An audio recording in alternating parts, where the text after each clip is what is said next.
বিধানসভা নির্বাচনের ভোট গণনার খবর রাখছেন সহকর্মী সত্যজিৎ চক্রবর্তী। আমরা যুক্ত হচ্ছি তার সাথে।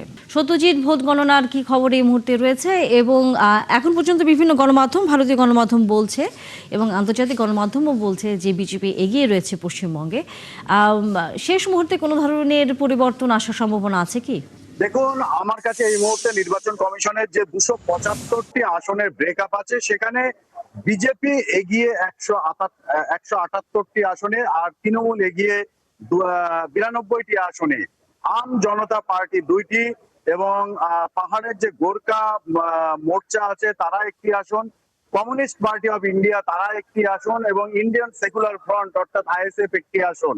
এই যে ট্রেন্ড সকাল থেকে শুরু হয়েছে, দেখুন ঘড়ির কাঁটায় কিন্তু এখন ভারতীয় সময় 12:30, যেটা সকাল 8টা থেকে শুরু হয়েছে। এই যে 4.5 ঘন্টায় যে ট্রেন্ড, বিজেপি কিন্তু এখনো পর্যন্ত 150-র নিচে কোথাও নামেনি।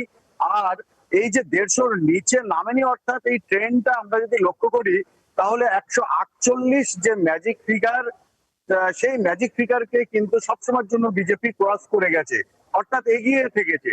আর এই কারণেই বিজেপি শিবিরে এখন জয়োল্লাস, যদিও আশা ছাড়ছে না তৃণমূল কংগ্রেস। আর অন্যতম আলোচিত আসন যেটা ভবানীপুর, সেখানে কিন্তু এই প্রথম রাজ্যের যে বিধানসভা নির্বাচনের ইতিহাস, সেখানে মুখ্যমন্ত্রী বনাম বিরোধী দলনেতা যে লড়াই, সেখানে কিন্তু মমতা বন্দ্যোপাধ্যায় এগিয়ে 16,708 ভোটে।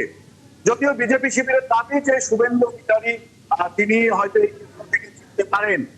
বিজেপি সূত্রে আরো একটি খবর জানাচ্ছে যে সরকার যদি তারা বলে তাহলে কিন্তু বিজয় উল্লাস হবে না।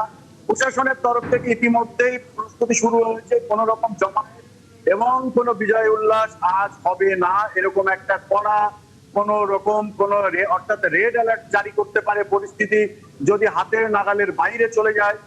শুধু তাই না, আরো যেটা গুরুত্বপূর্ণ সেটা হলো যে মমতা বন্দ্যোপাধ্যায়ের একাধিক ক্যাবিনেট মিনিস্টার এবারে নির্বাচনে হাঁটতে পারে এমন ইঙ্গিত কিন্তু মিলছে। যেভাবে এই বিজেপি যে ট্রেন্ড, সেটা বিজেপি কিভাবে এই অসম্ভবকে সম্ভব করলো। কারণ আমরা যদি 2016 সালের বিধানসভা নির্বাচন দেখি, সেখানে 3টি আসন।